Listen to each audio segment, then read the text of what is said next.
Good evening. I'd like to welcome you to tonight's school board meeting, reconvening after the July hiatus that we take.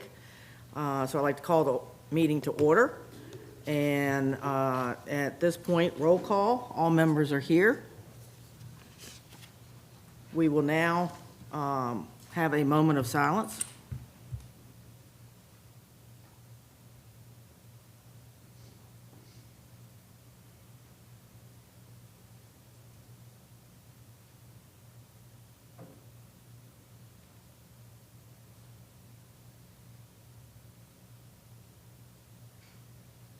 If you would stand for the Pledge of Allegiance. I pledge allegiance to the flag of the United States of America and to the republic for which it stands, one nation, under God, indivisible, with liberty and justice for all.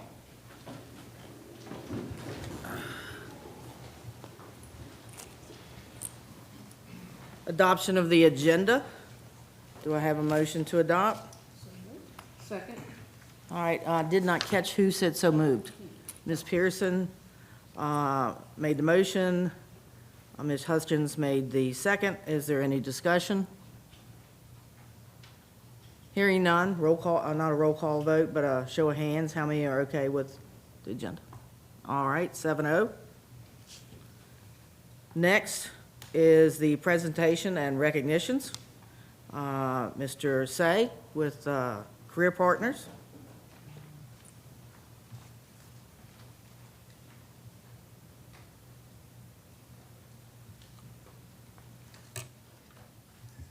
School Board, Chairwoman Brown, Dr. Brads, thank you for having us. We are Career Partners. We're a 501c3 that was started in 2000. And we are here today just to give you a little bit of an update about what we are doing and the 7 programs that we have, that we are essentially the educational foundation for Culpeper County Public Schools. And I've never been one to turn down a mic, so I was happy to come and give you a little update on what we are doing in the community. We are connecting local businesses with government, school, and the community. We're an entire volunteer organization. Many of you have been involved with us in our mock interviews and our STEM Day at East Squared, and you'll see a little bit more about that, and our 7 educational programs that we have going on right now. You'll see that mock interviews are coming up on September 4th at CCHS, September 5th at Eastern View High School, and that is every 11th grader at CCPS. They create a resume and cover letter, apply and interview with Career Partners volunteers. They have a 10-minute oral interview and live feedback. We had more than 600 Eastern View juniors and 60-plus Career Partners volunteers in 2024. So just incredible experience. If you haven't been, it's just an amazing opportunity to work with the students. I've interviewed so many that are just so sharp and amazing, and I would hire them right away. And then others that are more timid and are just, they need a little bit of encouragement. But then when they walk away and they give you a thank you letter, it is just an amazing experience, an amazing opportunity. We're always looking for volunteers, but it's just an awesome opportunity for students to be able to have that real world experience within the school.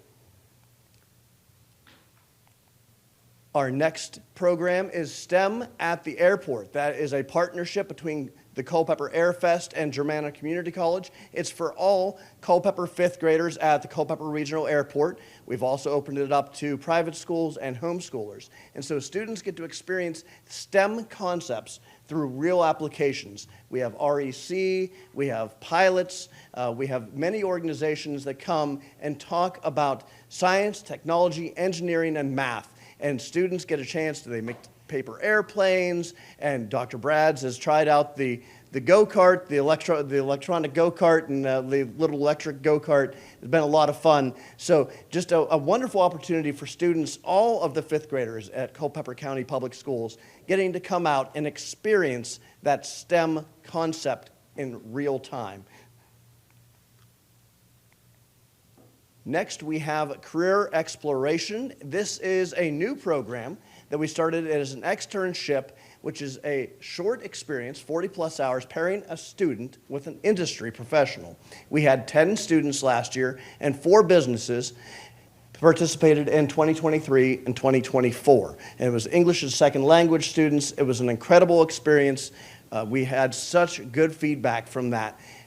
One that is near and dear to my heart as well is Healthcare Day. We had more than 600 students from 16 classrooms at Eastern View and Culpeper County High School be able to learn from healthcare professionals from UVA Health Culpeper Medical Center, talking about lab work, talking about radiology, about physical therapy. We had doctors, we had nurses, being able to share what it's like to be in the healthcare field. And certainly we have at CTEC, medical assistant, CNA, and EMT, and these are all classes where they can earn their certifications and come work right out of high school at UVA Health Culpeper Medical Center. So being able to educate them about what opportunities are available is just priceless.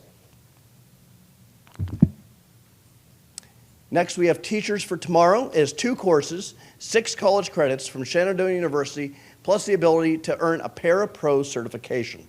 100% of student tuition is paid for by Career Partners, and exposes 11th and 12th grade students to the teaching profession and gives them an opportunity to earn college credit. We're hoping to appeal to them to, once they've received this credit, to come back and teach or work for Culpeper County Public Schools. The Maker Energy Fair is a lot of fun.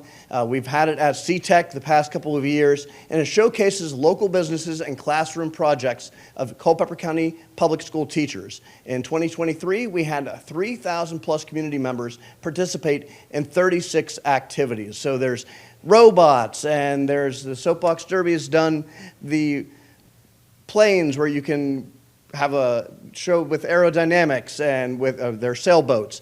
And we've had so many other different opportunities, cupcake making, and everybody gets to work with chef, and it's just a lot of fun, and it really gets the younger generation energized and excited about STEM.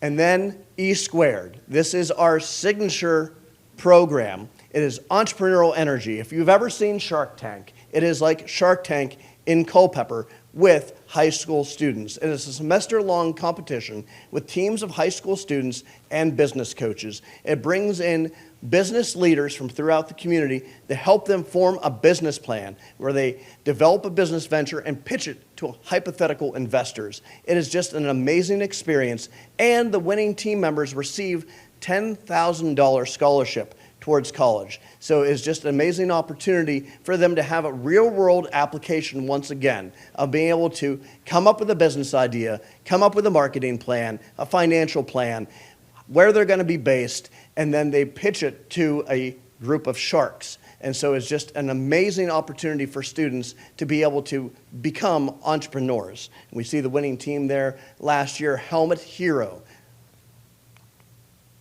And then if you are looking for more information or you would like to volunteer, we have the QR code. You can scan it right there. You have the packets. You also have our handy-dandy little mouse pads, so you can use those as well. So please, if you'd like to volunteer, if you'd like to learn more, just scan the QR code. We're looking for donations. We're looking for volunteers. We'd just like to see the community be more involved with Career Partners because it is such a worthwhile organization and a worthwhile opportunity to give back to the future of tomorrow. Thank you. Does the school board have any questions? Anyone have any questions, comments? Thank you, Jeff, for the presentation. Career Partners has been a critical component of our educational system for many years now, and it has, as I mentioned before at a Career Partners meeting, certainly expanded from what it started out as, and providing opportunities from elementary to high for our students to have these experiences, and we are very grateful for the support. We're grateful to have Culpeper County Public Schools here because it's just a wonderful group that we work with, so thank you. Yes, ma'am. Thank you, Mr. Say. Ms. Pearson. Thank you. So yes, I wanted to say thank you because having been involved with Career Partners since its inception, it is just a very synergistic program, as Ms. Hutchins said, between businesses, industry, education, local government. We just can't say enough positive things about it. And the fact that the programs keep expanding each year and looking for new ways to engage students and to be involved in cutting-edge technology, and it really is quite great. And as I mentioned at our last board, Mrs. Richards-Lutz and Ms. Bradley also presented down at the VSBA Education Conference on Education, and highlighted the high-quality work-based learning career exploration program. And different school board members from throughout the state, as well as superintendents, came and were able to hear about our programs. And so not only were they interested in that specific program, but they were also very interested in career partners. So they were very impressed that Little Culpeper could be having such a great series of partnerships. And we are very much the envy of other counties for that. So thank you very much. Thank you, and we've certainly heard that. Culpeper is unique. There is the connection between our business leaders, between the schools, between our nonprofits, of how everybody comes together, and the sense of collaboration truly is inspirational. Ms. Desalegn? I think I'm on.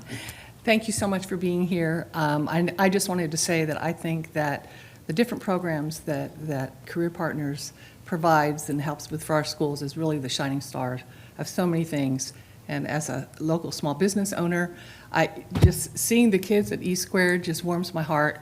And in the mock interviews and things like that, they're so important to the youth. And I just thank you guys for all that you do. Thank you. Anyone else? Thank you, Mr. Say. Thank you And for having thank us. you, Career Partners, for all your support.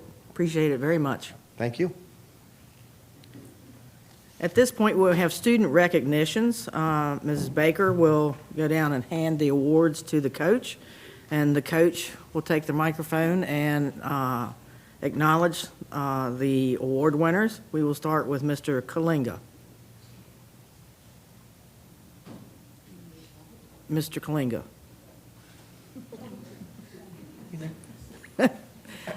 The award, she will give them to you, and if you will take the microphone, you can explain the awards. All right. Such an honor to recognize Hunter Moore. Where you are, can you stand up, please? Come and give him a hand.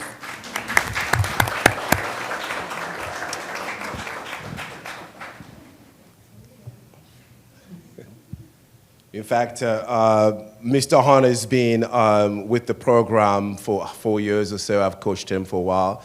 And one of the young men that has been a leader on and off the field. He's a kid that I would push to the extreme, and he always responds. I've played him up front, middle, and back. And the reason why we were able to even get to the final four is the dedication of his new assignment. As a defender, it was something I had to relearn to play in that position, and willingly, maybe forcefully, but willingly took it. And he would have loved to score more goals, but for the team, he was able to say, hey, I'm going to sacrifice the desire to score goals versus I'm going to block people from scoring goals. And he did an amazing, amazing work. So as a coach, love this young man, and I'm so glad he's going to continue to play soccer in college. But not only soccer, is also going to do track as well while he goes this fall. So congratulations, sir.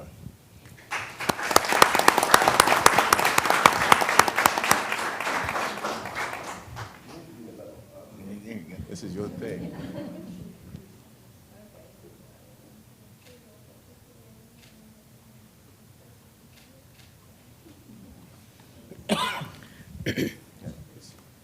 The next one is not here, it's my son. So it's Caden Kalenga. So I was figuring out that I'm not going to receive it and then talk about it, but I'm going to give his little brother will receive it for him. Right. I think we're going to do it that way. So you're going to grab that. Yeah, you stand right here. I'm going to pretend to be Caden. How about that? So Caden Kalenga, in fact, his mom is FaceTiming him. Now, in fact, he had to go early because they had the preseason started early. He's playing at Boyce College in Louisville, Kentucky. So he's training. He's playing hard already. Very grateful to be his coach. His coach, I coached him, I think, all his life pretty much, but he had other coaches as well in between, which we're very grateful for. All of the guys have been a part of his soccer career. And he's a man that's very proud of, one of the kids that, if there's anyone who can match Mr. Moore is my son. I worked very hard. Every time we sprint, he was the first one to the front. And he is, I know people have said coaching your kids can be very difficult, but my son was one of the best kids to coach. And I'm not just saying this because he's my kid. He made it easy for me. He never argued. He just did what he was supposed to do, whether he liked it or not. So very grateful for him. We love him, miss him, of course.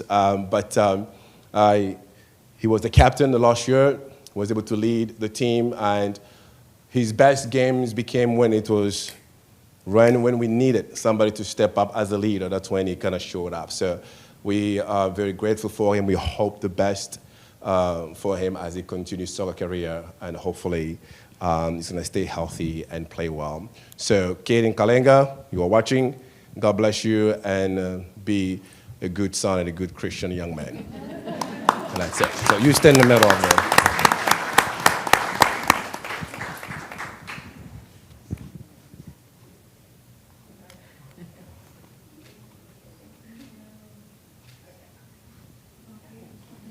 Last but not least, I want to say thank you we have our principal here. It's always a pleasure to have the administration that's supportive and encouraging. Truly an honor to serve CCHS. Dr. Soderholm came to our games and supported us. And I remember one game we're coming out, I was emotional. He said, Coach, just keep up the good work. So to have that support is encouraging. You know, sometimes we've done this job. I've done this job for almost 18 years. With that being said, you need a little bit of encouragement. So it was very, very nice to see you, sir. And Mr. Nobbs was, again, another person who supported us. I'm very grateful for that. And all the staff, our coaching staff, all work well. And parents, we appreciate you even when some of those parents are not very loving, but we still love them. So, but it's all part of the journey and the game. So we appreciate you guys, school board members. And Dr. Brad, thank you again. God bless you guys. Thank you. Hannah Gwynn, Coach Gwynn. Ah, she's the one with crutches. Let's see, take your time.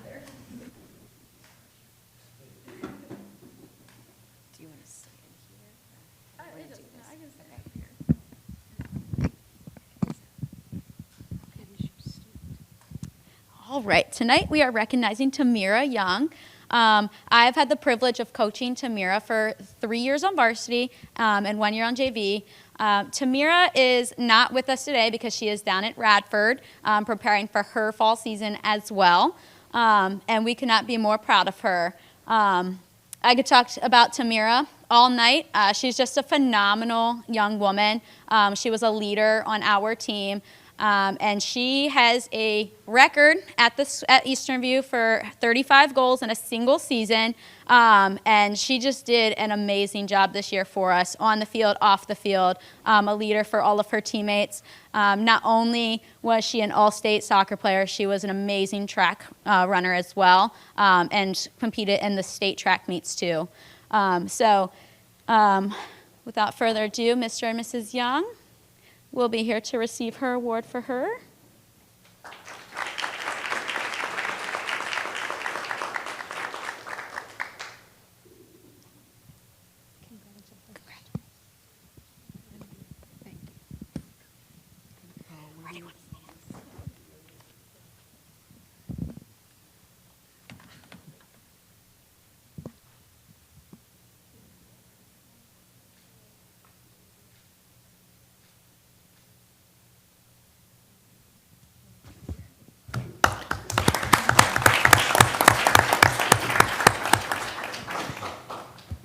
Thank you. The next coach is Coach Dennis.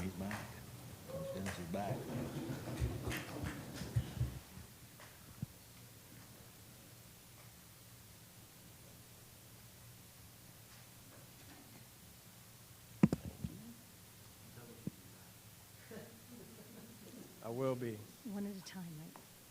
We do one at I'm a going time. to go in the opposite order of that. Okay, tell me the names, I'll give it to you. Lawrence Lasasso first.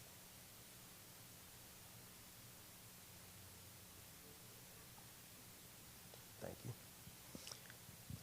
Good evening. Hope you all had a great Monday so far. My first person I'm going to go with is Lawrence Lasasso.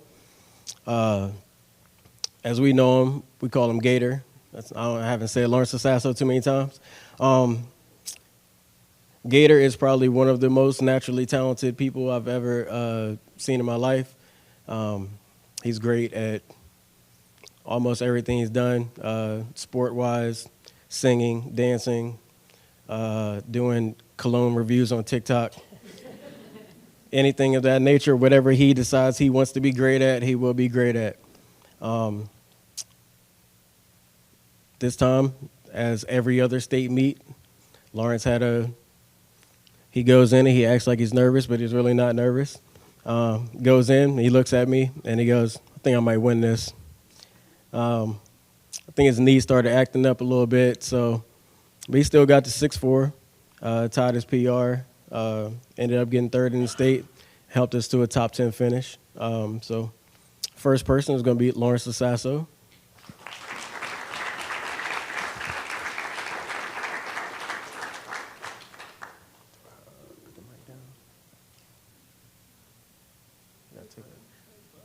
Take a flick, guy.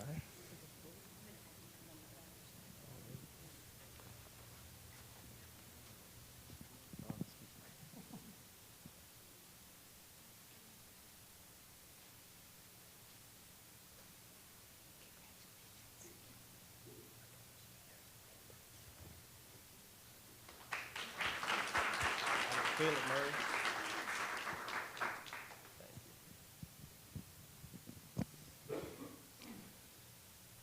Next, I'm going to do Caleb Murray. Caleb, like a lot of the team that I've coached over the past few years, they show up when the moment is the biggest. Caleb ended up getting third in the state this year, his second longest jump ever. His longest jump was at states last year, so he shows up when it counts. Right now, I have 2 records left in the school, and I think he's going to take one of them. If he doesn't, I'm going to be really mad. But he should have both long jump records, indoor and outdoor, by the time he graduates. Really excited to go through this year and do the recruiting process with him and see where he's going to end up. He's an amazing athlete. He's also one of those ones that he could be as good as he wants to be. So, again, the person on my heels for my record, third place in the state in long jump, Caleb Murray.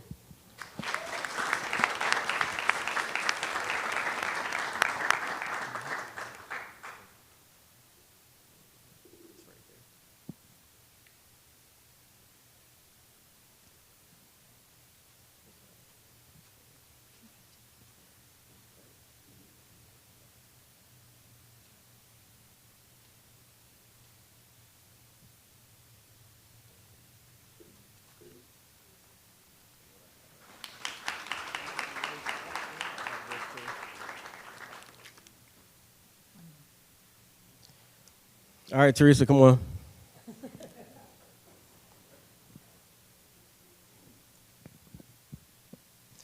So I've been up here with her a lot of times, a lot. I can't even really remember. I guess however many seasons it was, that's how many times we've been here. Again, state champion. All I really need to say was 8-time state champion, 2-time national runner-up, 2-time national champion. That's all I really had to say. Best thrower I've ever had, obviously. She has all of the records when it comes to throws, indoor, outdoor, shot put, disc. She has like the top 35 throws of each, so it's not even close. Going to UVA to continue her throwing career, hopefully throw some hammer and things like that. So we'll see how that goes, and I'm looking for her to be, just as successful as she was here. Very hard worker, really does not know how to stop working. I had to teach her how to give herself time off to take care of her body, because she was like, no, it's not right. And I was like, well, your back is falling apart right now. That's why. But she's a very coachable person, amazing athlete, hard worker, smart, just the full package. Can't wait to see where she goes in life. And before I give you, well, no, I'll give you this one. But also, our boosters club, they started giving out state championship rings. So with you being an 8-time state champion, I have something else for you. So you get that in this. So there's your ring for your 8-time. And you get a necklace. Oh, that's sick. Yeah. So.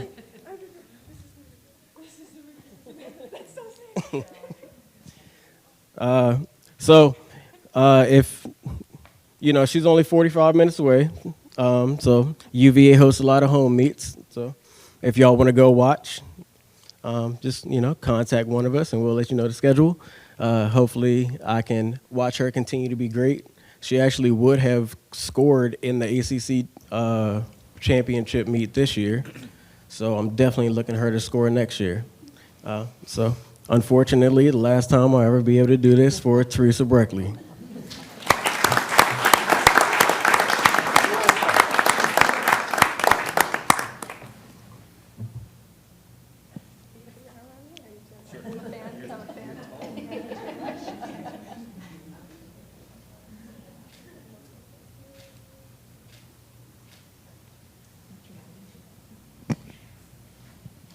Thank you, everybody. I'll be back. Come on back. Mark.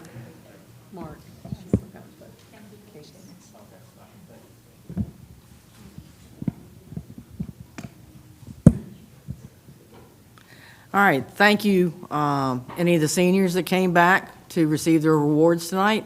It certainly says a lot about their concern and love of their county if they would come back from college to receive this, because I remember way back when how fun college was. So I assume they're missing a little bit, and we appreciate that very much. All right, we are up to delegations. Did we have anyone sign up for delegations? Is there anyone wishing to speak? All right, hearing none, we will move on to the consent agenda. Is there a motion to accept the consent agenda? So moved. Mrs. Smith moved. Second. And second, Ms. Pearson. All those in favor of the consent agenda, please say aye. Aye. All right, 7-0.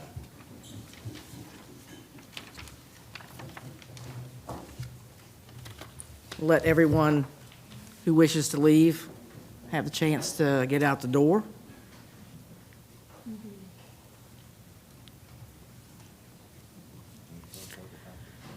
Action items. Dr. Brads, would you like to help us with the action items? No, you could. Huh? A motion to approve.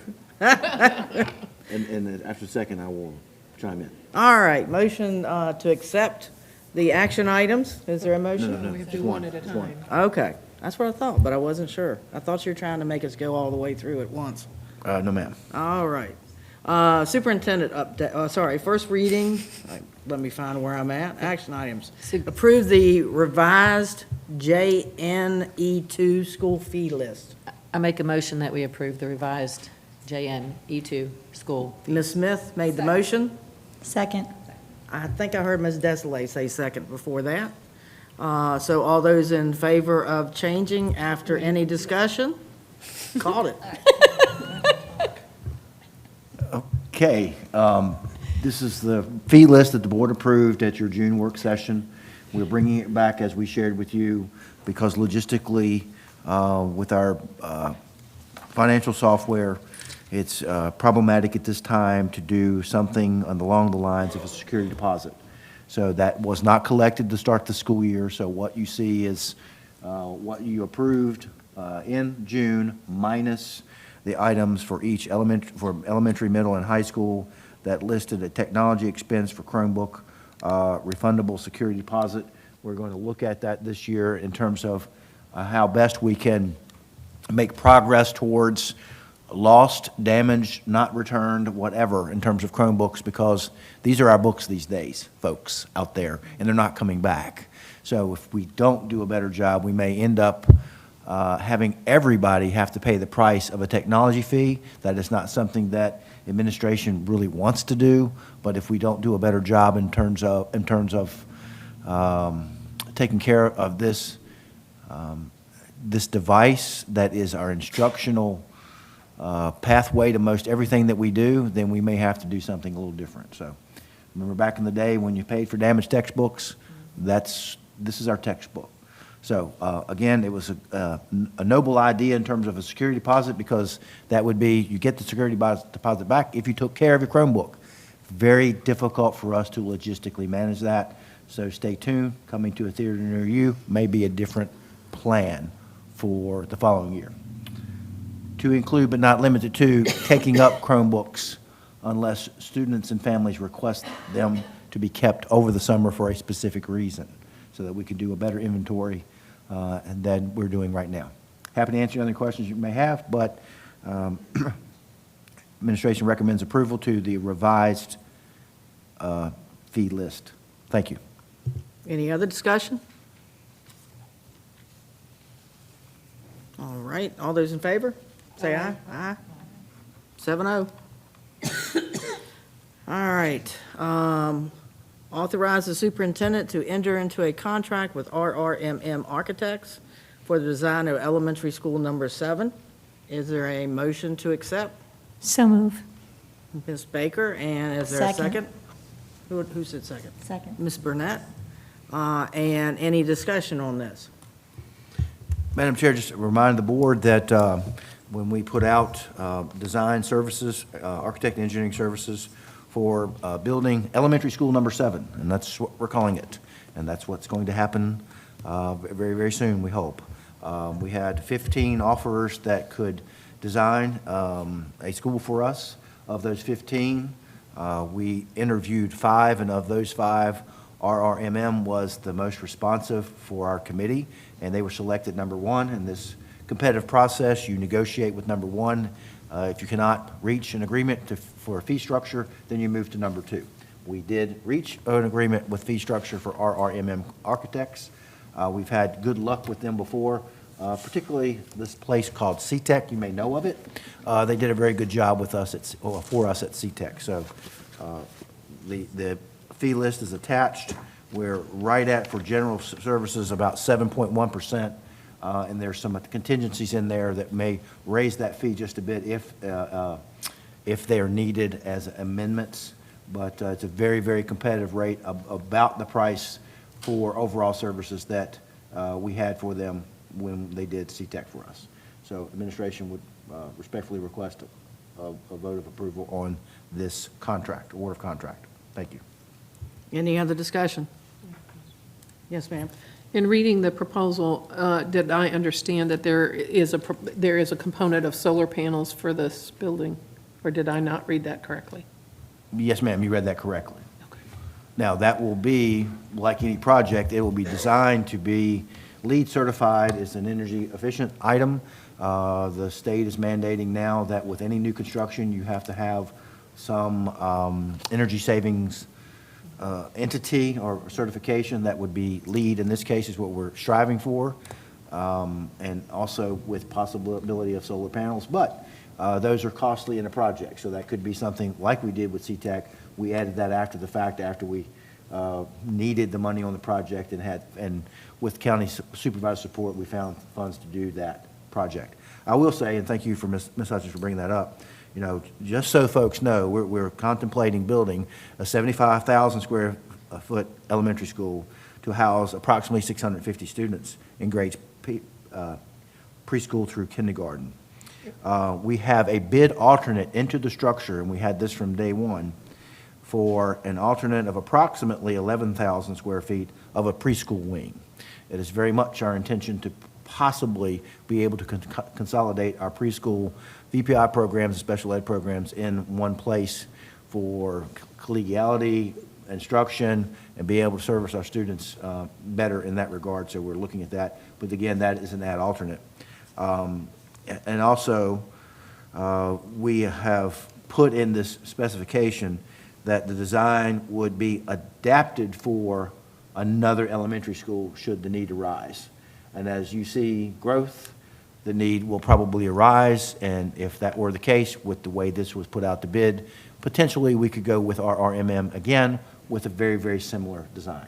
And that would lower our fees for an A&E, or for your soft costs, wouldn't necessarily lower the fees for construction costs. So, administration, again, recommends approval. Thank you for the question. Any other comments?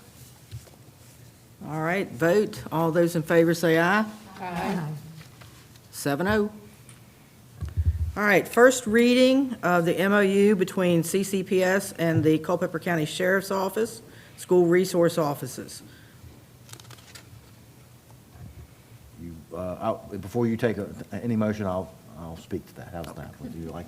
Well, I don't Do think it there that is way. anything to do the first reading. Well, yes, you have to vote on the first reading. Okay. You got to approve Okay. first read. Madam Chairman, members of the board, for your approval of the first read, have Dr. Halk is available. Dr. Halk, would you like to come on up, please? And Sheriff Chilton is here as well, in terms of working closely with us in the last several months to revise our MOU and enhance our MOU. And they're here to answer any questions that you may have about this process. And thank you, Sheriff Chilton, for being here. So come on up, please, sir. At this time, we do not have a motion or a second, so we're just talking about why we have an MOU. Russell, would you like to speak to that? Flip the mic around, please, sir. Good evening. Excuse me. Good evening.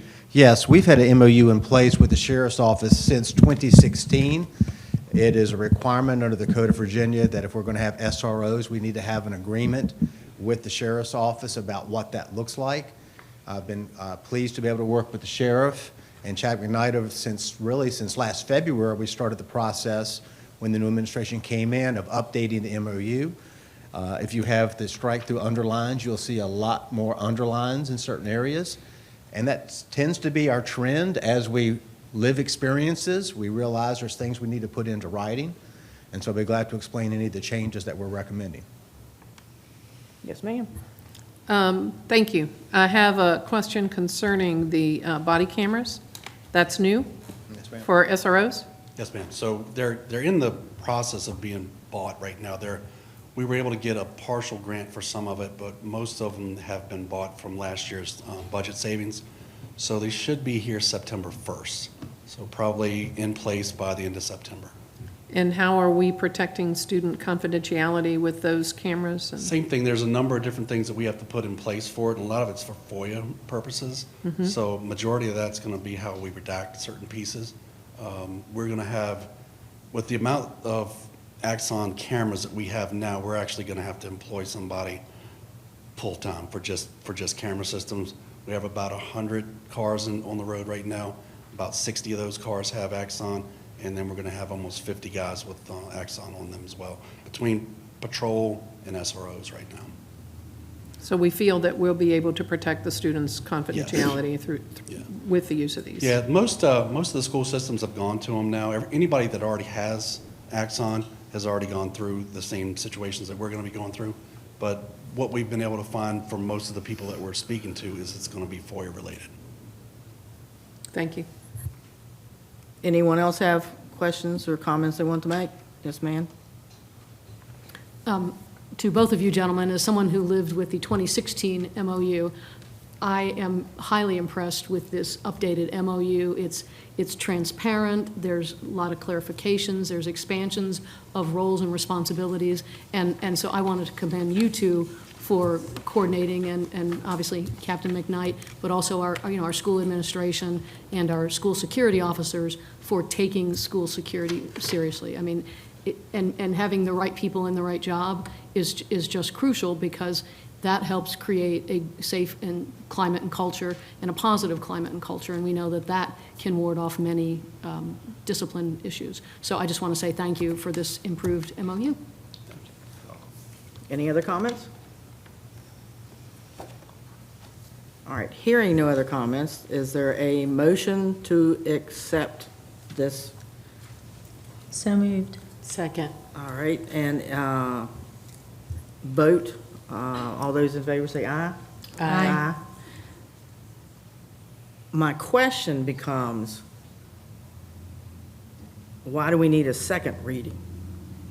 Yeah, what were we voting on? I'm sorry. Yeah, Like, I thought we were going to do a second reading, so. I don't think the motion was clear enough. I think the motion should have been to accept on first reading the MOU. Is that acceptable? Who made the motion? I did. May I correct that and say I'd like to make a motion that we accept? She can make Betsy. amendment to her motion. Yeah. You can make a, Okay? I can make an amendment No, to she her. can't. Oh, If you're okay as the seconder. You agree with the Agree amendment? with her amendment? Absolutely. Okay. It's okay that I make an amendment, okay. I make a motion that we approve the MOU that's been presented As a first reading. as a first read. on first read, okay. And the second, you're okay with, Betsy? So Yes. now we will vote, and this will, I'm sorry, go ahead, before you vote. You have a motion and a second. all right, is there any more discussion? Dr. Halp's going to tell you why you need to do first and second read. All right. The reason, the General Assembly required that the public have a chance for comment. So once you guys have approved it, we will place it on the website for any comment. Of course, people may come to the next board meeting or other points to give feedback, but there's a requirement that the public have a chance for comment on it. But the public doesn't make any comment at our next meeting, so does that Well, they mean can it make has to comment wait? through the sheriff's office to Okay. us in any way. Okay, Just, we need to make it available so people can read it before you make a final approval. all right, then this will be another friendly change of accepting it to go to a second reading, is that? No, we've already said first reading. We're good? Yeah, we don't. All right, so Just don't vote. call for the vote. Madam Chairwoman, my concern is, when it was put on the agenda, it said there's going to be 2 readings. So I would like more time to look at it more clearly so that, I had not made up my mind before I came to the meeting. I was Okay. thinking that we may have more presentation on it or something like that. So I would prefer to have a second reading. but- Okay, we are now. Okay. So- No, I'm just saying, in the Yes. future, if we're putting something on the agenda that says 2 readings, then if we're thinking that, we're looking to maybe not do 2 readings, if you could give us a heads up, that would be True. great, so that we come prepared to vote without looking Right. at it a second Well, time. Ms. Desalet, we have consistently done this, and the item C Right. says first reading. First reading in this board has had school board policies and those kinds of things from admin that says 1 read or 2 reads. And so we say first read or second read. This is a first read. You Okay. have to validate the first read to have a second read. Now, if you Okay. want to undo this and take a vote off the table, it No, is your that's fine. prerogative to do that, but you have more time between now and the work sessions where we scheduled to have it again for final approval. That's fine. But this is very normal for this particular item to be 2 reads. And I would just like to thank the sheriff for expeditiously helping us get this done, because Absolutely. it took a while to get any reads in the past. Okay, I'll just stop there. There you go. All right, so I believe we have beaten us enough, is that correct? I think we voted on it. We already voted on it. Yeah. 7-0, and so we're up to the superintendent staff report. Okay, let's see, I'm not sure if, Sarah, if you're going to pull up files. I have just a few updates required to report per pupil costs per school board policy DIA. School board policy DIA is posted. And then subsequently in this item on the public side is the cost per pupil information. If we could pull that document up, please. That's in your file. What cost per pupil, that one.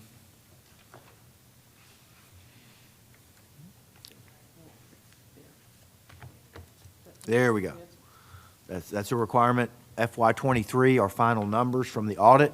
FY '24, that is not a final audit, so those are still estimates, and then what you have is a budget. So what we're required to do each year is to show the most recent audited budget, that would be '23, and then the budget that we just finished, '24, that you'll hear an update from Mr. Dean here a little bit later.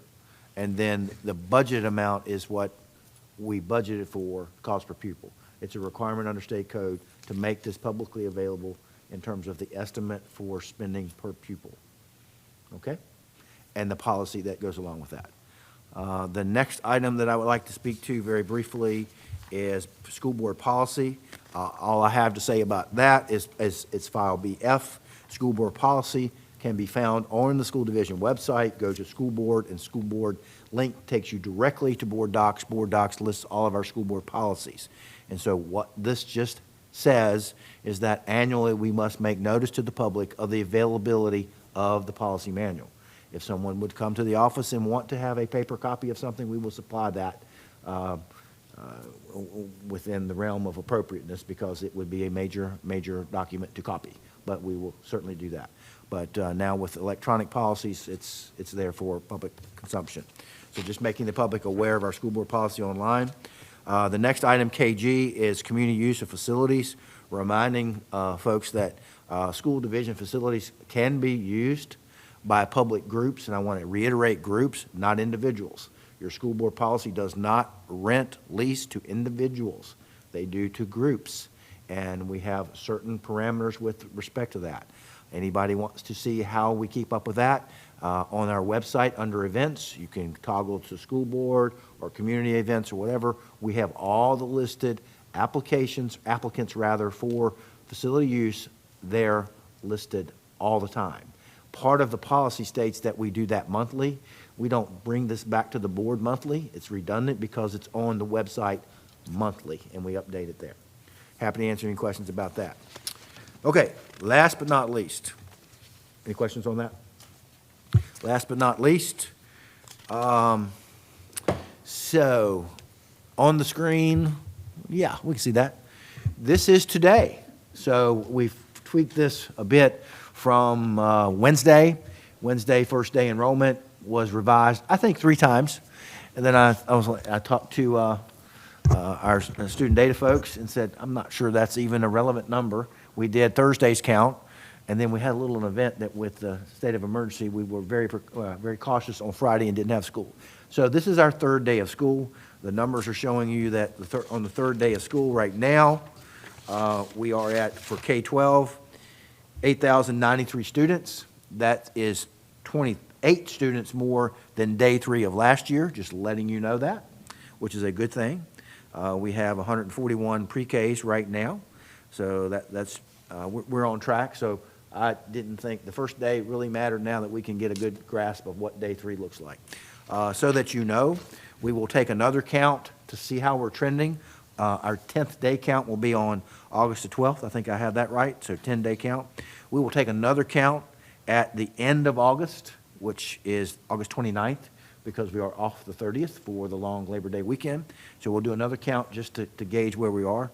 And we will take a count the day after Labor Day because, yes, lo and behold, some people still trickle in or move or travel or whatever and come to us the day after Labor Day. As you'll see in these reports, the numbers of no-shows will decrease.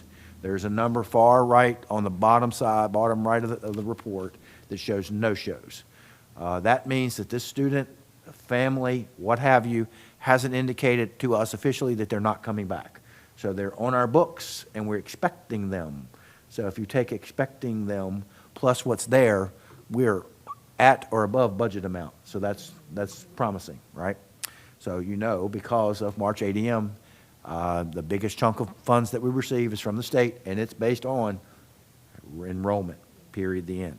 The official count that we'll take after the Labor Day and just those little tests that we'll take to see how we're doing will be fall membership September 30. You know that drill. So we'll be updating you along the way, but rather than do opening day enrollment, I thought, yeah, that's 3 days old now, so I can get this to you. It came in this afternoon, so we've adjusted board docs to have this count. Happy to answer any questions you may have. questions from board members? I had a question about no-shows, but you answered it, so. Okay. All right, then we are up to instructional report, the division literacy plan by Mrs. Susan Campbell.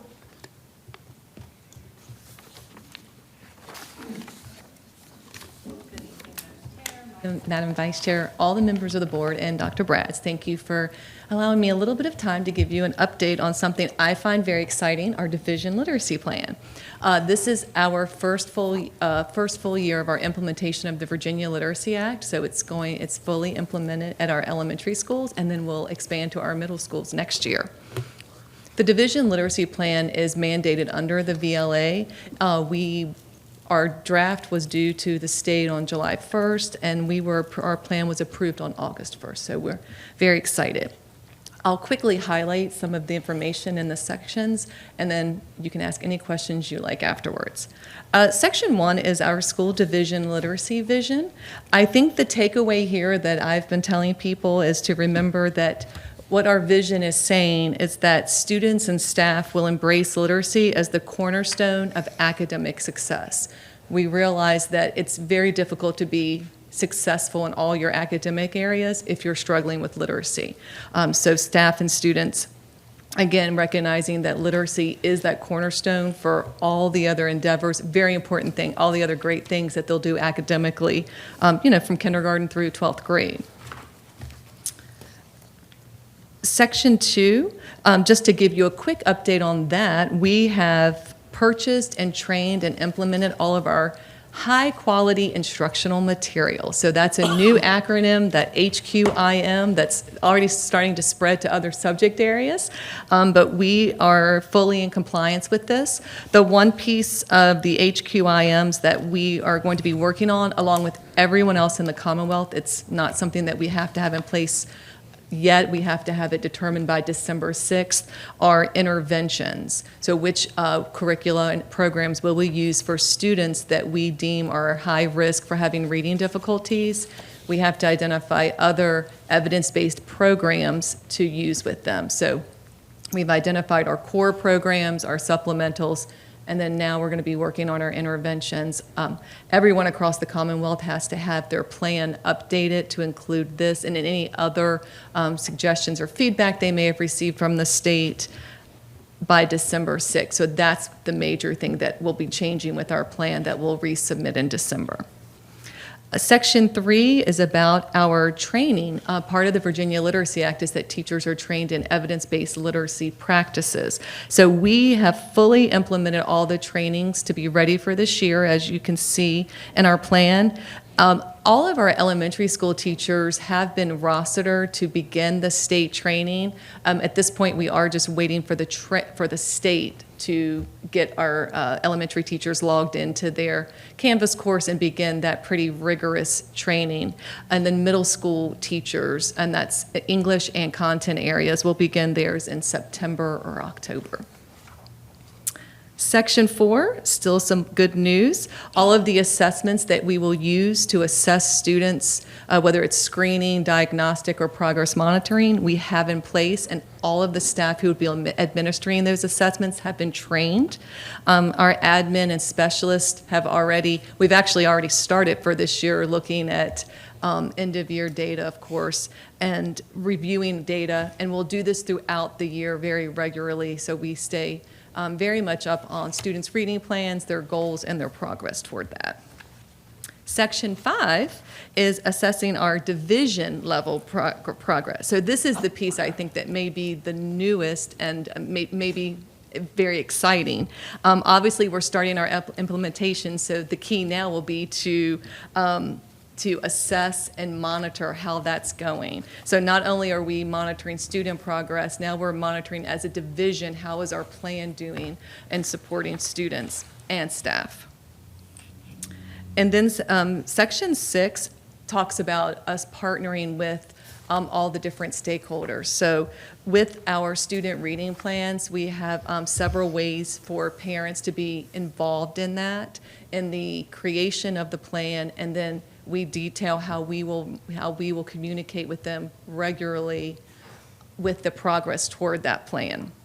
And then we also will also be providing parents and caregivers with literacy supports outside of school. So whether that's information on how to partner with outside sources or it's resources they can use. We're also, for the first time, going to host a division-wide literacy night for our kindergarten through second grade parents. This will be a very hands-on event, and parents will be able to take materials away home. We'll teach them how those students are using those materials in school and what can they do at home to support that. So we're pretty excited. It's our first division-wide event. So we're excited and definitely know it'll turn out great. Our plan has been approved, so we're definitely excited about that. We didn't have to make any major revisions and resubmit.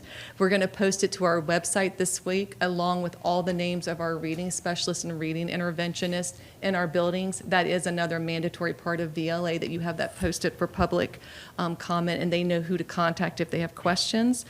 And basically, our next steps right now are to continue with implementation. A lot of things have already been implemented. We have very few things left that will be new to actually get off the ground now that we're back in school and teachers have been back. And then we obviously are going to monitor, and then we resubmit in December to get further feedback from the state. So, any questions? Thank you. Are there any questions, board members?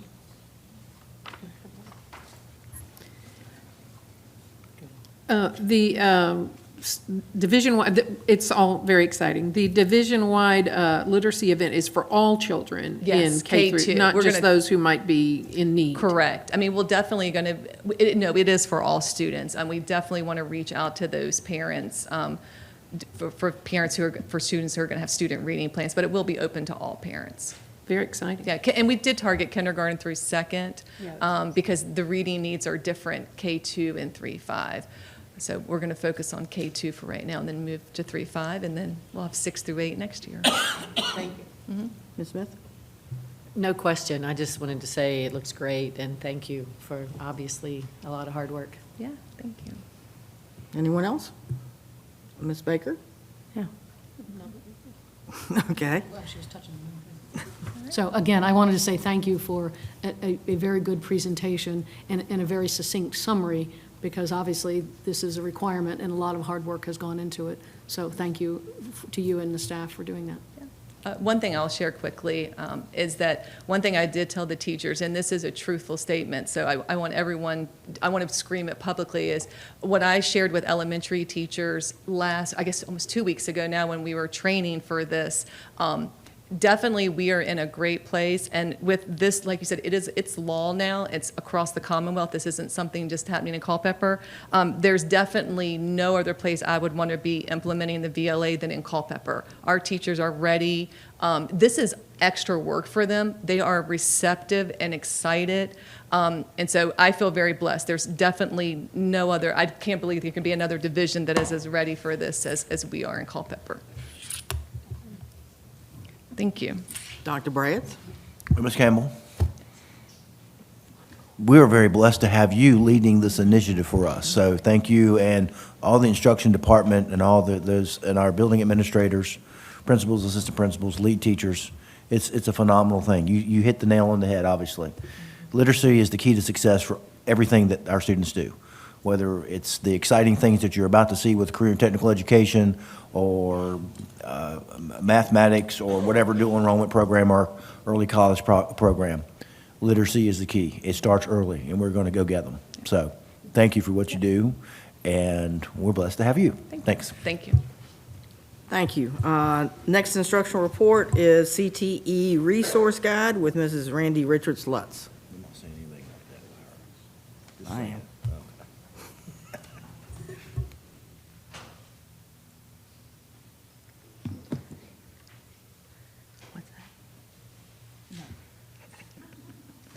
Good evening, Madam Chair, Dr. Bradds, and members of the board. It is a pleasure to be here this evening to show you what has been a year in the making. So I'm going to click here first, because if anyone in the audience wants to use the QR code to pull it up, they can. This is an almost 90-page document. It is called the Culpeper County Public Schools Career and Technical Education Guide because it is all about Culpeper County. You can also find it, if you're watching on TV, by going to the Culpeper Schools website, clicking Career and Technical Education, and there's a flip grid at the top that folks can flip through. But I'm going to just highlight a few pages for you. So last October, you received pages that looked like this. Our resource guide is in two parts. The first part of the resource guide looks like this and highlights who do you contact if you need help in career and technical education. Our exciting events for the year are there. Components of career and technical education. Like Mrs. Pearson asked me one day last year, do you have a page that I can pull out when I'm talking about industry credentials? And I said, we will make one. So that is her page there on the left that she can print out at any time. What you're not seeing there are pages. We get lots of questions about what are our career and technical education dual enrollment programs. So again, you can print those out and have those resources. The beginning of the resource guide is not numbered for a reason, and that is so you can pull from that and print as you may need be so that sheets can be used individualized. And then the last part I'll show you in a minute. We have added a section on career partners because it is a huge part of career and technical education all throughout our school system with elementary, middle, and high school students all participating in career partners. So that's 3 of the pages, but there's quite a few more in the book. We have really tried to highlight how we do CTE in elementary and in the middle schools. We're very proud of our bringing all of the 5th grade in Culpeper County to CTEC for career exploration. You can see in the pictures, the students pick up to 3 classrooms to go to, and they don't just listen to students give presentations. They get to put their hands on things and really see what they may be interested in the future. And then at the middle schools, we have 3 types of career and technical education. These are actual courses, elective courses that are taught at Culpeper Middle School and at Benz. And those courses are in agriculture, business, and family and consumer science. Mr. Hammond really wanted us to highlight the 3 E's, and I'm proud to say that in Culpeper County, we started doing this in 2018. Our very first signing day was held here. We've now outgrown this room, and we're having those at CTEC now. The state of Virginia has put an emphasis now, starting this year, on the 3 E's. So you're going to be, as a board, you will be hearing a lot more about that. But we're very proud here in Culpeper how we celebrate our students at our signing day that are enrolled, enlisted, and employed. Okay, I hit too fast. I don't like this clicker very much. Will you go back? It's not working with me.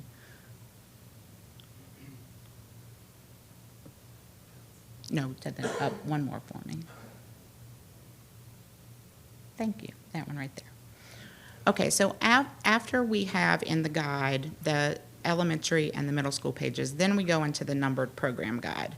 There is a misconception that in Culpeper County, we only teach career and technical education at CTEC. CTEC is a place. CTE is a thing. So career and technical education is taught at these locations. Mr. Blackburn has it at Culpeper Middle. Mrs. Kilby has it at Benz. CTE is taught at CTEC, the place. And then we also have it on the Culpeper County High School, Eastern View campuses, and at Phoenix. So those are where you will find, if we go to the next slide, CTE classes. I'm going to give you 2 examples tonight, but they're all going to be in a book for you that will be bonded that looks similar to this. But we have not gone to print on it yet.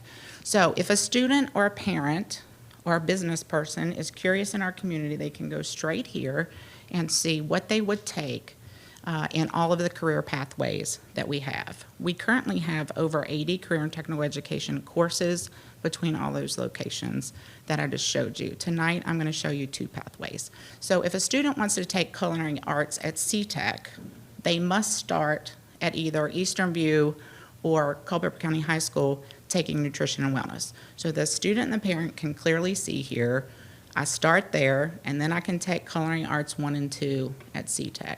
Each page in the guide will have program highlights, the industry credentials that the students earn, and what high-quality work-based learning. And then on this side, they can see where it is taught, because it's really important to know what building am I going to be in. If you go to the next one, please. We're really proud of our education and training career pathway. Students have 3 options here.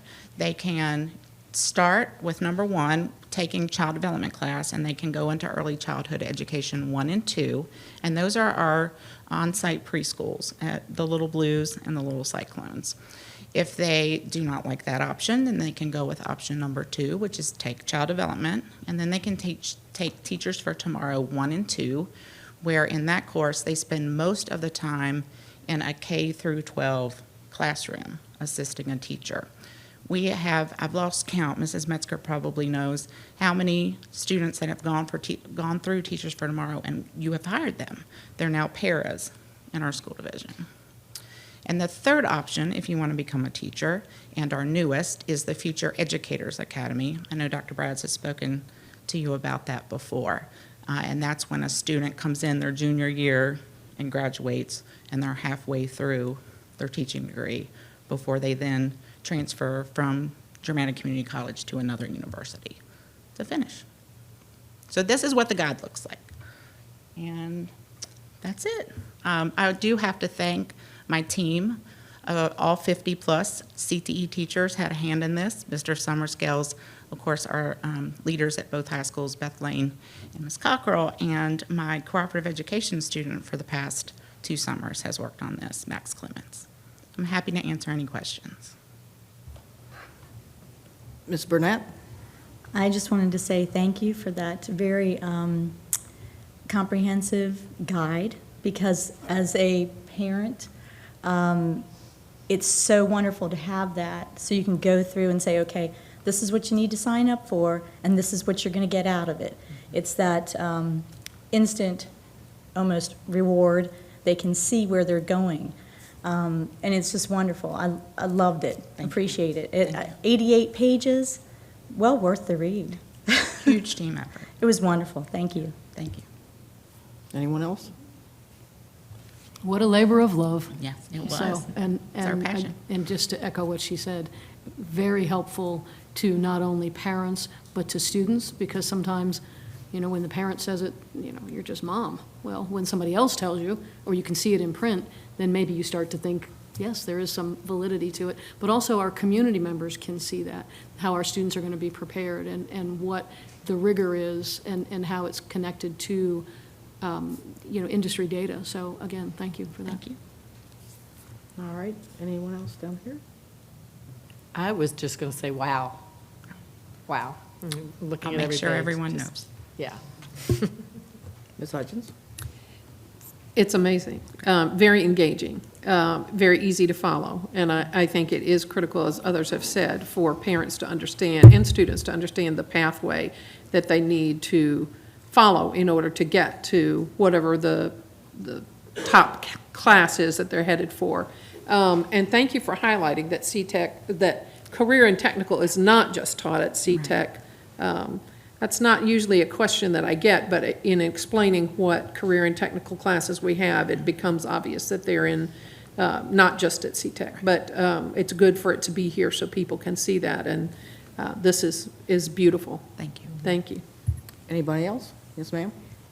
Randy, I think it just makes Culpeper County even more top of the line, because there's something for every student in our schools, and I hope that everyone takes advantage of all that we offer. You're doing a great job. Thank you. I appreciate all the comments, but I have to say, it is a team effort, and the ones who really matter are the 3,000 seats that we have in career and technical education. I'll pass the compliments on. Ms. Desolé?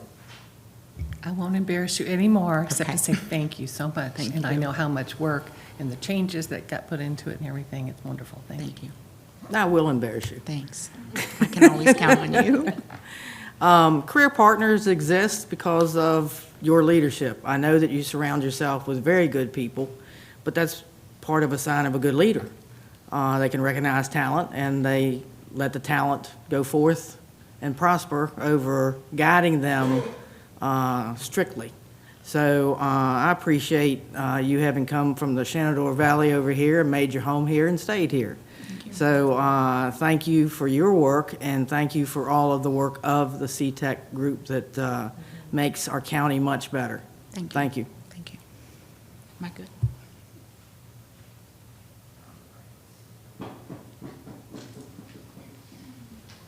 We are up to the Human Resource Update by Ms. Metzger. Good evening, Dr. Brads, members of the board. It's my pleasure and Mrs. Hoover's pleasure this evening to talk to you about some more exciting things. It's really nice to hear about all the things happening in instruction, and you'll hear a little bit more about the staffing of the people who are going to be working in these departments. So tonight we're going to talk about New Teacher Academy and the new staff that we have in our buildings. So we have 91 new teachers who started with us this year. It's actually the same number as last year. That includes our retirees, our replacement teachers, as well as the new positions that were added to the budget this past year. So 92 new people came to Eastern View High School July 23rd through the 25th for New Teacher Academy. Of that group, you'll find that there are 7 paraeducators who moved into teaching roles. There are 7 previous substitute teachers who are now employed on a full-time basis.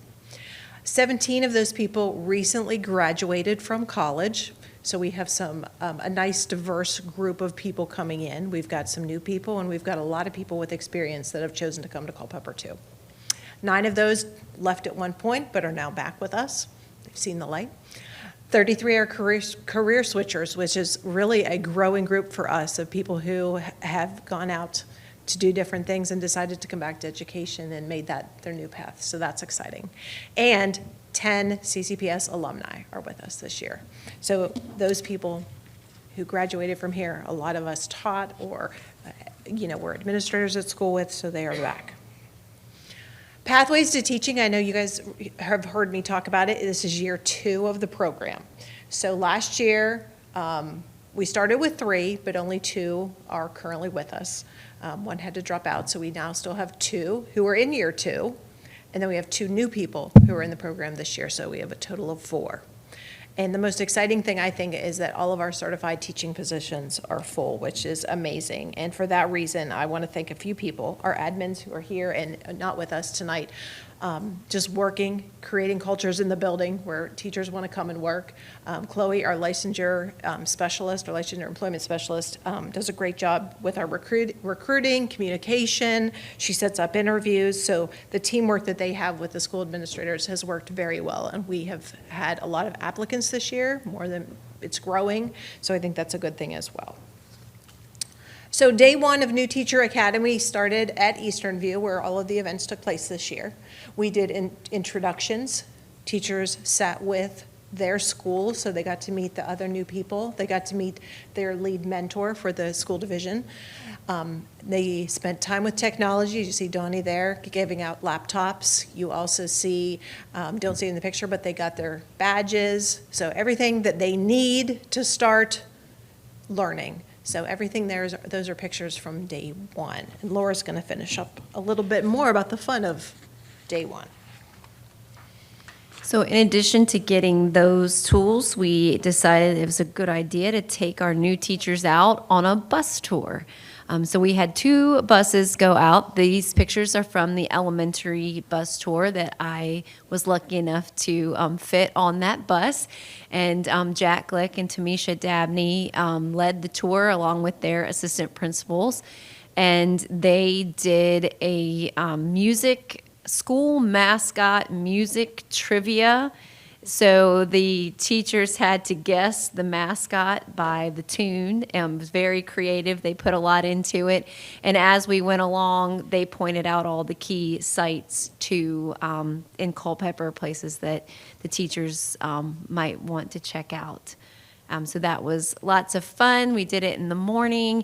This is the secondary group. Their tour was led by Mr. Toller and Mr. Summerscales, and they got a chance to get out and take this awesome picture downtown. Day number 2 was housed in their base schools. So the administrators got to meet with them. They got to go over handbooks. They got to go over safety, different things. They also had time in their classroom. That's one of the biggest things we learned from new teachers is we need time in the classroom. So we required the mentors to be there with them to help set up their rooms. So they were there in the school during the day. Some other things that they did, Cindy, you'll see Cindy Rogers there in the one picture. She conducted a mentor training. One of the parts of being a mentor is mandatory training. There are things that they have to do every month with their new teachers. So Cindy does a great job of getting into classrooms, making sure the mentors are doing what they need to do to support the new teachers. Also, ITRTs did their presentation as well for that day. New teacher dinner, one of our most exciting celebrations of the year. An excellent turnout. I think just about everybody was there. All of our administrators were there. We did a get to know you game, which we started last year, a little bingo card, and they have to go around and ask people about their backgrounds. And if they get bingo, they have to figure out who I am, come and meet me, and then I give some gift cards away. Possibly the most anticipated part of the new teacher dinner is the gift basket raffle, where each school puts together a gift basket, and it's a bit of a healthy competition between schools, and very exciting to see which school's basket will be chosen first. This year, Sycamore Park were the winners with their basket being chosen first, which you can see in the photo there. But it's a lot of fun. Different staff members pull the tickets, so they're introduced to the new teachers, and then the school administrators can come up and take pictures with each of the new teachers that win the baskets. Just more photos. All right. Day number 3, Ready, Set, Teach was the theme of the day. So we had a PBIS presentation for all the staff. Derek McWilliams and Tori Gelbert led that group for everyone. Then we did a more targeted presentation. So our high school principals, Dr. Bopp, Dr. Soderholm, Mrs. Kilby, and Mr. Blackburn, and then elementary, Mrs. Fiskus and Mr. Birch did presentations. And it was pretty much classroom 101, what to expect from middle schoolers, what high school looks like, what to expect in elementary school. So it was a little bit of more PD on this day. Now that we've got our room situated, now we've got our technology, we're going to start talking about classroom setup. A fun little break of the day, Laura's going to talk about. So then we had CCPS Feud, where our lead mentors, along with Cindy Rogers, they put together a CCPS Feud similar to Family Feud, where there was an elementary team and a secondary team, and they put together questions where they surveyed 100 teachers or 100 school administrators, and they asked different questions, and then they had to pick them, just like Family Feud. For example, one of the questions was, what is one of the most surprising things kids learn about their teachers? And the number one answer there was that they don't live at school. The secondary team did come out as the winners, and Mark Callahan was an awesome host of the CCPS Feud. Next, we just have some group photos to show you. Some of the photos you're going to see the lead mentors who are in the picture. Sometimes the ITRD was in the picture. They're kind of the welcoming committee. So just wanted to share with you all of our new staff moving forward. They got a lot of time getting to know each other during breakfasts and lunches and PD sessions. So I think the feedback overall has been very good. We just wanted to say thank you. Number one, thank you for the HR staff who coordinated all of the logistics, the feeding, the everything. They did everything for those 3 days, so they did a great job with all of that. Our admins who presented, who rode buses, did the tours, provided baskets, couldn't have done it without them.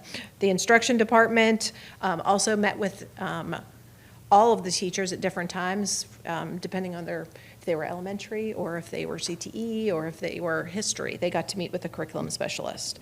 Technology was wonderful, making sure everybody got what they needed. And we just want to say thank you to the EV administration, the custodial staff, great help, and their new AV technician specialist who helped us a great deal during the week. So, any questions that you guys have?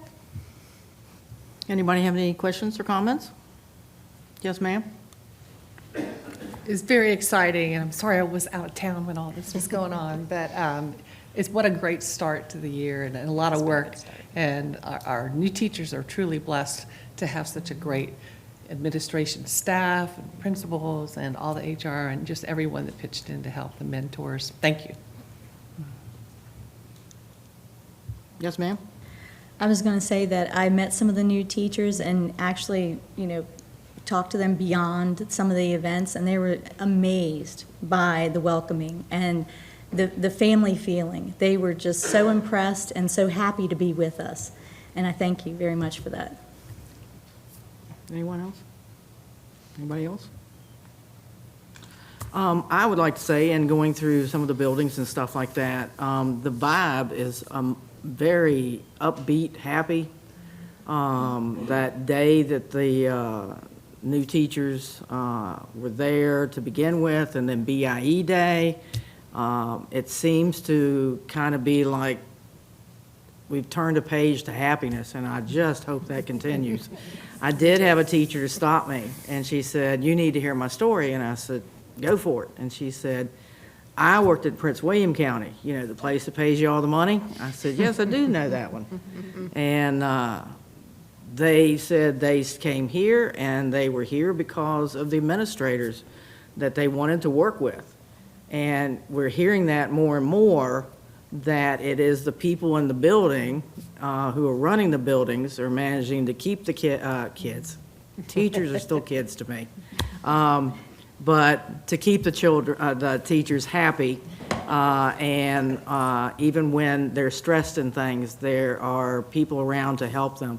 And that's so wonderful to hear, and very warming of the heart. So thank you very much, because all the time when I think about when we have something at night and all of your department has to do this and this and this and this, that's a lot. And that too shows the concern and care that our employees have for the system as a whole. So thank you.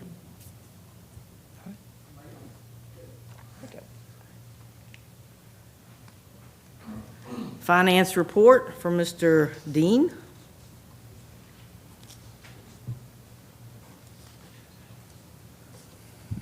Lower that a little.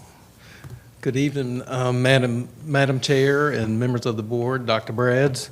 Tonight's the financial update for the month is really two parts. I'm going to give an update on FY24 actual, and then also update on FY25 budget. So the FY24 closeout, we'll first look at the school operating fund. Good news. Hey, we got a surplus. It's always good news. Our total revenues of $114 million, less $3 million for all in Virginia, netted us out to about $111 million. If you recall, the $3 million came late into the budget year. I think October, Dr. Brad said earlier today. So it was pre-me, but $3 million cut out of our revenue budget is kind of hard to overcome. So we had $111 million, total expenditures of $110 million, $110.3 million, leaving a surplus of $665,000. So a little better than what we originally projected last month, or in June, I should say. Now, this is not audited numbers, so it's subject to change and audit adjustments. But all audited annual surpluses revert back to the county. And then, of course, we actually do request back that it gets reappropriated to our school capital fund. So that's great news, I think, from being cut $3 million right out of the gate. So food service, we did end with a deficit, $330,000. This was our first year that we provided free meals to 3 of our schools. So that was a change. So definitely our food costs were up this year. Definitely inflation didn't help us either with food cost. But to offset that, we have a fund balance still of $2.3 million. And we have, always think about like, how does this fund balance cover our expenditures? So our total expenditures for last year were right at $5 million. So 2.3 covers those expenditures for 5 months. So definitely a healthy fund balance. We definitely don't want to be in a deficit mode every year, but again, this was the first time providing free meals with our school food service fund. This is a recap of our expenditures. Really, it's if you look at it, actual expenditures $10.3 million. So again, that same number. You can see our budget was $114 million. So you can see where we had to cut our expenditures due to the all-in money being pushed into the next year. July is an odd month, and it has to do with our 10 and 11-month contract employees mainly. We don't start paying them till August from a budgetary standpoint. And then June looks odd. The rest of the months are really clean. It's 8 or 9% every month. And then you go back up to June, and you can see where the expenditures expand. And again, it's your 10 and 11-month contract employees. So it's just the way the budget works. So that was FY24 closeout. Now we're going to talk about FY25 budget. So FY25 budget, it's no secret, the bulk of our money comes from state revenue. It's driven by the ADM. Our total revenue budget is $119 million. So again, we were looking at we got cut to 110. We're bringing $3 million over, but it's still $119 million is what our total revenue budget is. So state's the big portion of it, the major portion, and then the county government funds about 29% of that as well. So just more of a recap of how we get our funding sources.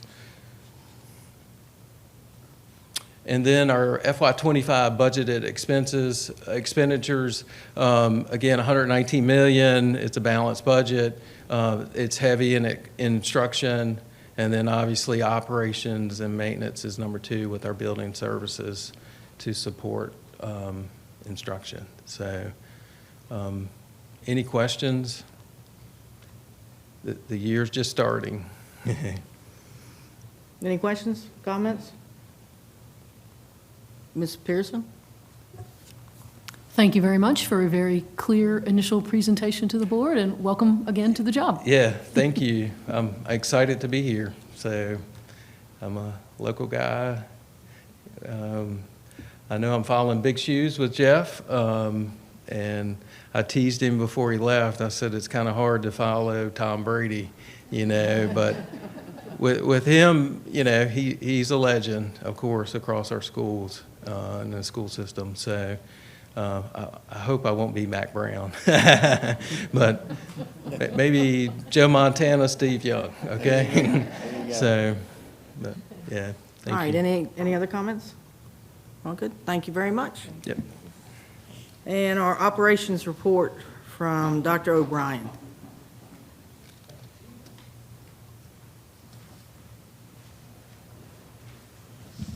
Good evening, Madam Chair, members of the board, Dr. Brads. I'm happy to give you the update from operations.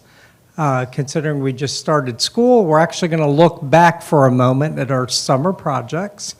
As you know, we did the tennis court replacements. The Ron Hutchins tennis courts came along quite quickly, and we're actually going to do another walk on them this week with the contractor because we're noting some areas that we want to have looked at and addressed.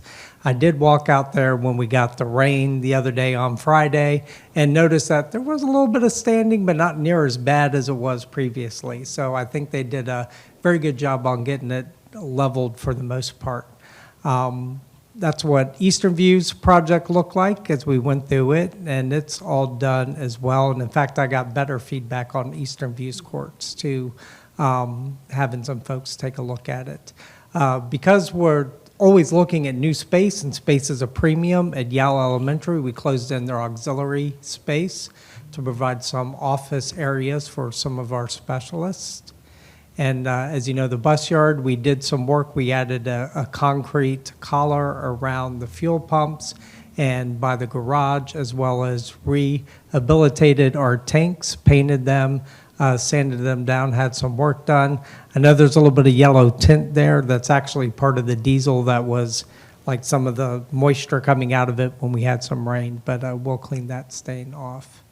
And but it's looking really good. The practice field, I actually just went by on my way home and saw that they were out there, the football team practicing on that field. I know we're waiting for it, for them to get on it. And we added some permanent study areas at Pearl Sampled and Emerald Hill. And I don't know if you've been by Floyd T. Benz, but if you get a chance, it's a big difference with the removal of some of those cedar trees and some of those things that kind of block the building. And just a viewpoint, it gives us better line of sight, not just for transportation, getting onto the bus loop, but also for safety and security as well. The track replacement's still ongoing at CCHS. They were supposed to start painting as of today, but they haven't yet. So we know that's a work in progress and should be started and hopefully completed sometime this week, along with the resurfacing over at Eastern View. Let's see if it goes again. We replaced the gym floor as well, occurred over the summer at Floyd T. Benz. You kind of see the mess that was there, and then the finished product is very good. It looks very well. I walked the floor. It's the maple, and it looks like it will give us some good life on that gym floor. And the LED lighting from Musco, it's actually sitting down by the transportation. It's on site. We're waiting to get these installed, and the technicians are supposed to come by again sometime this week as well and start getting those light replacements at the stadium as well over at the tennis courts. And then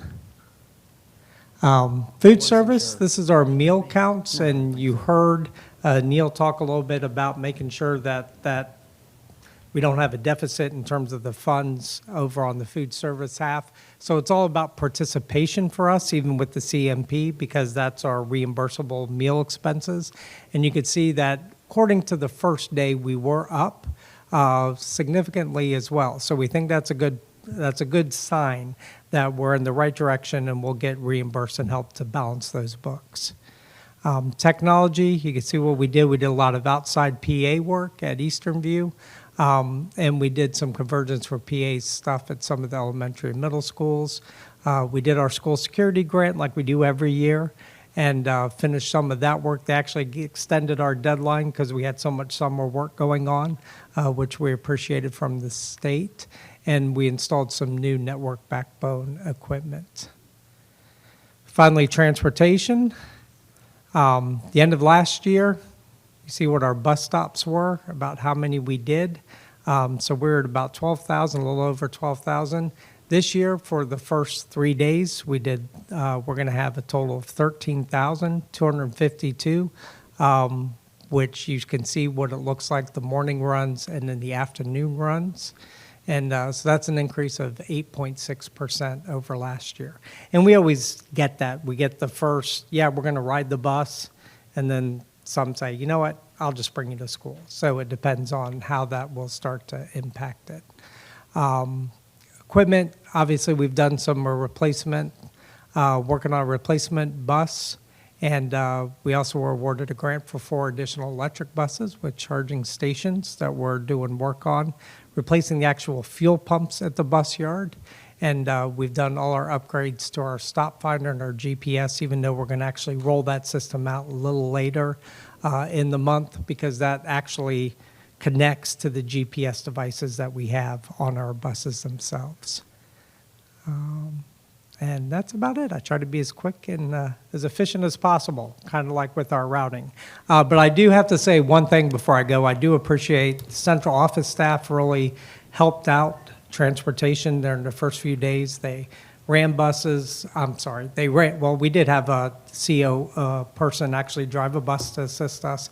We had Chase vans going. We had staff directing traffic and assisting us with our dismissals, so I appreciate all the help. Any questions? Anyone? I have a question. Yes, ma'am. So how has it gone the first, I mean, I have not heard any complaints as far as pick up and drop off and all of that. Is it? I think feel other the than just a couple of snafus here and there, because we always have them, but I think we're working out some of those. The only complaints I've heard is just about the walk zones.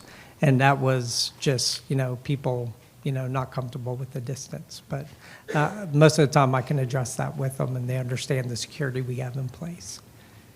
Anyone else? Ms. Hutchins?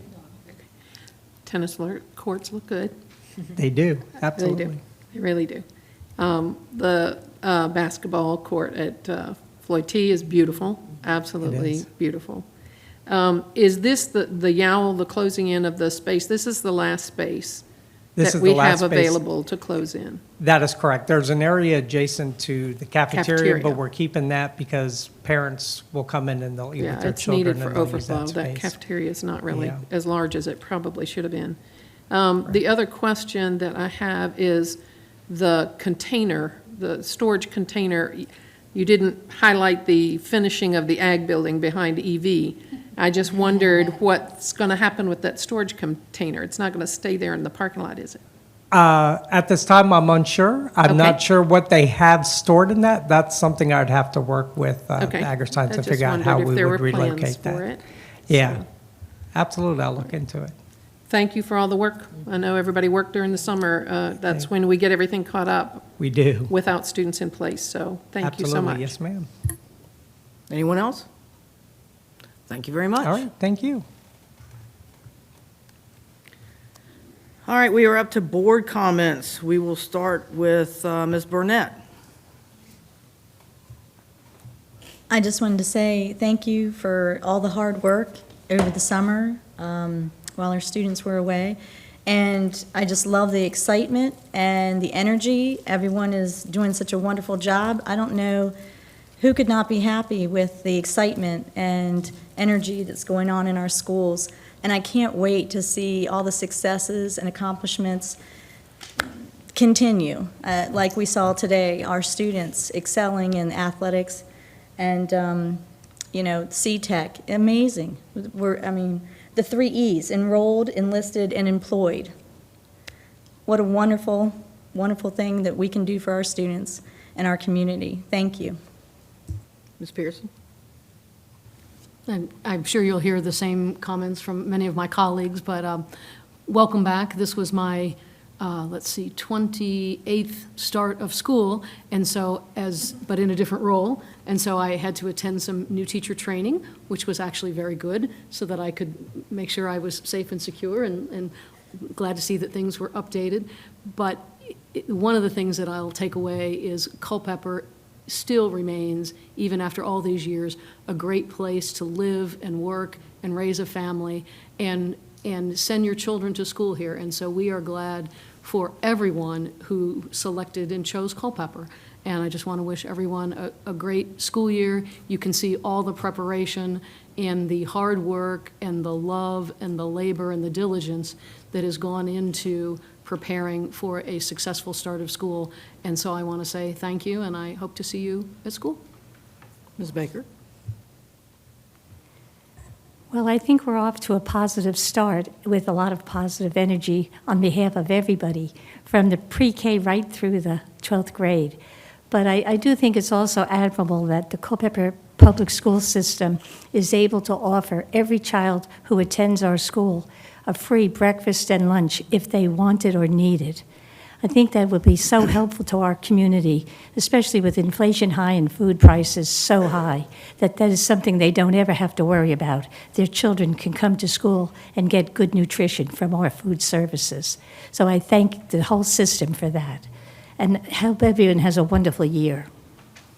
Ms. Hutchins? I attended the VSBA Conference on Education this summer and had the opportunity to see Ms. Randy Richards-Lutz present, and the table conversation about how do you get your board to buy into this was just mind-boggling to me, because our board is on board with it, with the programs that we provide, and everyone was amazed at the Career Partners partnership that we have with the community. BIE Day was exciting. It was an opportunity to see everybody. I always love that day because we get to see everybody from across the county. The Back to School Bash was mind-boggling. That morning was absolutely amazing, seeing all those students come through at Sycamore Park and taking advantage, and the community support, just mind-blowing. The number of businesses that were out there to support our students. I've been visiting schools. I'll make it around to everybody before too long, and I just want to thank everybody for all the hard work in getting the year ready to go, and have a great year. Ms. Smith? So I've heard nothing but positive comments, honestly, about the start of the year. But I feel like our division is sort of ahead of the game often, and just what was highlighted tonight is just a few examples, and every meeting we have more examples. But our literacy program, and I wish she was still here, but Susan Campbell has been the bedrock of reading and literacy for a long, long time. That's how I knew her when I first met her. And just what we're doing there is fantastic. CTE, same thing. The 3 E's, we were doing it before we were asked to. I feel like we're just ahead of the game frequently and often. The MOA with our sheriff, and his heart already for education before he became sheriff, and the way he's working with us and we with him, are just stellar and something very special for us. Our HR and the way we welcome new teachers, and not only welcome them, mentor them and support them and show them the community, the bus ride, that's amazing. Just everything there. There are so many things that I feel like we can be the example for other divisions, and that happens often where they're asking us, and so I would love to take credit for some of it, but no, it's you all, and thank you so much. It's our leadership, starting with Dr. Brads, but then our principals, administrators in the right place, and just can't say enough good. So just thank you, and praying you have a great year. Mrs. Desolé? I'll just say thank you so much for all the hard work, and it's exciting to start a new year, and good luck to everyone. And I think it's amazing that our HR staff has fully staffed teachers for this year. That's, kudos to you all and to all the administrators who work so hard to find the right teachers for the schools. And I hope we have a great year. Thank you. And I would like to say, I've been in some of the buildings, and one of the, outside of the teacher that told me she came from the Richie Rich place to teach here, I also, Sycamore didn't have air conditioning in one of the wings to start with. And I watched the maintenance department figure it out, go get the part. And when I went down through the classrooms to speak to the teachers who were at a work day that day, and said, I apologize for not having air conditioning, but, different people don't have air conditioning at different times, parts wear out. And everyone was very understanding. The phrase that came back to me was, one teacher said, "We'll make it work." And that's the phrase that makes an educator, whether you're the principal, the cafeteria worker, the maintenance person, bus driver, whoever it is. it's that mindset of, it doesn't matter, we'll make it work. Because it's about the kids.